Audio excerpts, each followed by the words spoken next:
J'ai déjà parlé des polluants qu'on ignore, mais j'ai jamais parlé des trucs qu'il faut faire pour éviter de polluer qu'on ignore. Même si vous avez vu mon ou mes Reels Instagram, restez quand même avec moi parce que je vais donner des explications, chose que j'ai absolument pas le temps de faire dans un Reel de 15 secondes, et je vais donner quelques petits trucs et astuces qui sont exclusifs à YouTube, donc qui seront pas ou qui sont pas présents sur Instagram, donc ça vaut la peine de rester avec moi, surtout vers la fin. C'est donc parti pour 12 trucs méconnus ou life hacks en bon français pour un quotidien plus écolo.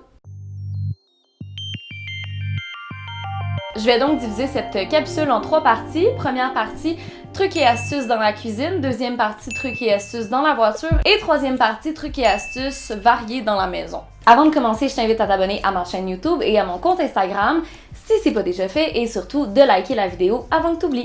Première partie, la cuisine. Bon, je sais pas si vous êtes de grands cuisiniers, mais moi je passe de 1 à 3 heures par jour dans la cuisine, donc ça vaut la peine d'avoir des petits trucs qui à long terme vont m'aider à diminuer ma consommation d'énergie. Premier truc, évitez d'ouvrir le four en plein milieu de sa cuisson. La température baisse d'environ 50 degrés chaque fois. On peut en effet se retenir de voir si le gâteau a levé ou pas. On peut juste utiliser la petite lumière puis regarder par la vitre. Deuxième truc, au lieu de faire bouillir de l'eau dans un chaudron sur le poêle, le faire bouillir dans une bouilloire électrique. Ça utilise la moitié de l'énergie. En effet, l'eau qui chauffe dans une bouilloire bouille 2 fois plus rapidement et chauffe juste l'eau alors que quand c'est sur un poêle, ça chauffe aussi le chaudron. Troisième truc, toujours garder des bouteilles d'eau froide dans le frigo au lieu de se servir un verre d'eau chaque heure à partir de l'évier. Comme ça, on n'a pas besoin d'attendre que l'eau soit froide avant de servir. En effet, chaque fois qu'on attend que l'eau devienne froide, on gaspille une bonne quantité d'eau potable. Quatrième truc, et non le moindre, toujours utiliser l'eau des pâtes pour faire la vaisselle. En fait, l'eau qui est extraite des pâtes est constituée d'un amidon qui devient par la suite une formule magique qui aide à vraiment enlever de façon très efficace les taches sur la vaisselle. Il y a plein de minéraux là-dedans. Deuxième chose qu'on peut faire avec l'eau des pâtes, l'utiliser dans un bouillon, ça a déjà plein de minéraux et c'est déjà salé, donc pas besoin de rajouter du sel encore et d'utiliser une ressource qui est le sel. Troisième chose à faire tremper ses légumineuses. Si vous avez comme moi des légumineuses secs, vous les faites tremper dans de l'eau la veille, des fois pour les faire cuire, d'utiliser cette eau-là qui est déjà salée et qui a, comme je l'ai dit, beaucoup de minéraux, d'amidon, tout ça. Quatrième chose, d'utiliser pour vos sauces, paraît que c'est un super liant. Cinquième chose, l'utiliser pour votre pain qui est déjà salé. Tu sais, quand vous faites du pain, vous devez ajouter comme de l'eau chaude, utilisez cette eau-là à la place. Et finalement, sixième chose, arroser ses plantes. C'est un engrais naturel. Ça va booster vos plantes, les minéraux, les amidons qu'il y a dans cette eau-là. Par contre, privilégiez toujours l'eau de pâte biologique, que le blé n'a pas de pesticides et surtout l'eau sans sel, comme là, tous les trucs que j'ai donnés avant, c'est si votre eau est salée, ça ajoute quelque chose parce qu'on n'a pas besoin d'ajouter du sel, par exemple, dans des bouillons. Mais pour les plantes, il ne faudrait pas saler vos plantes. Donc, faites bouillir vos pâtes dans une eau non salée et ensuite réutilisez-la pour vos plantes, pour booster vos plantes. Donc, c'est pas juste une manière de la revaloriser pour le fun, c'est vraiment une manière de booster vos plantes pour de vrai comme un vrai engrais.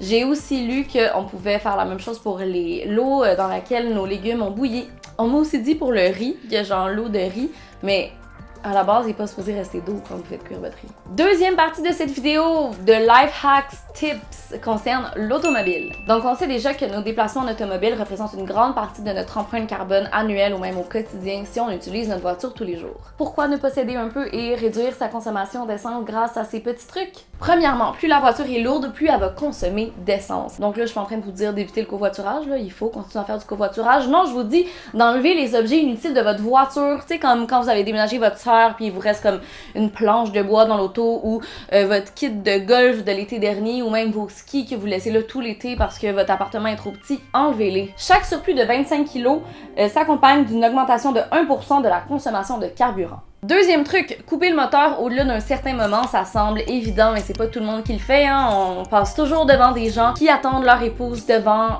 leur grande maison et qui ont le moteur qui roule pendant 3 minutes. Il y en a qui disent que si on reste sur place plus de 5 secondes, donc à une lumière, il faut couper le moteur. Il y en a qui disent 20 secondes, d'autres 30 secondes, d'autres 1 minute.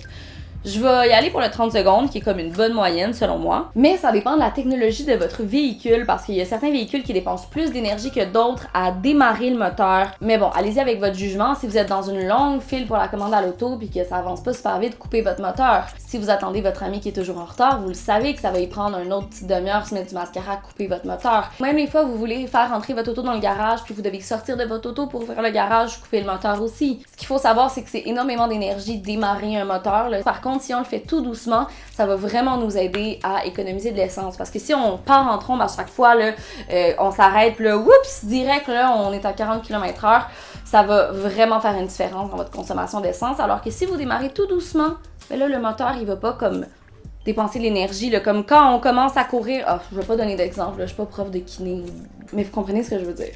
Ah oui, même chose quand vous chauffez l'auto l'hiver, hein? Pas besoin que ça dure plus que 30 secondes. Troisième truc pour l'automobile, avoir ses pneus bien gonflés, on n'y pense pas, mais des pneus un peu mous donnent une résistance au roulement sur la route et le fait de rouler avec des pneus qui manquent d'air peut augmenter sa consommation de carburant de 5 à 10%, c'est énorme. Quatrième et dernier truc pour l'autoroute, privilégier le cruise control sur l'autoroute. Changer de vitesse émet énormément de CO2.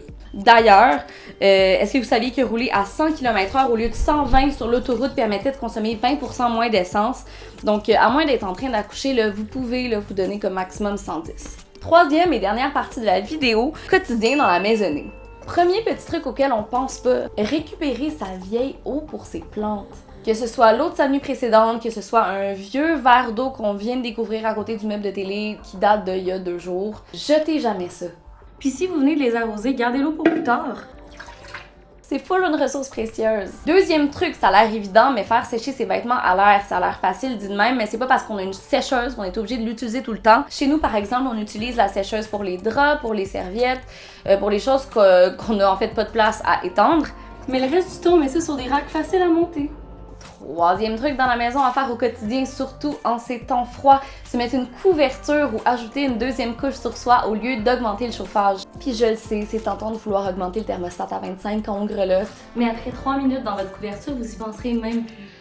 Quatrième et dernier truc de ces 12 hacks écolos de cette vidéo, évitez de placer des gros meubles devant vos calorifères, vos radiateurs, ça empêche la chaleur de circuler dans votre maison.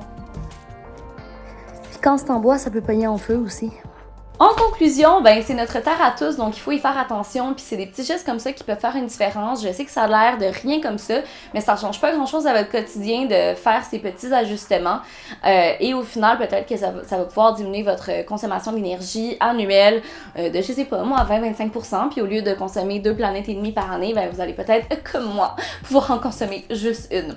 Je dis ça, puis il y a plein de trucs que j'ai énumérés aujourd'hui que j'ai découvert dans la dernière semaine en faisant cette vidéo. En tout cas, j'espère que ça a répondu à quelques-unes de vos questions, parce que je sais sur Instagram, en 15 secondes, on n'a pas le temps d'assimiler l'information, puis vous aviez plusieurs comme nuances à ajouter à mes trucs.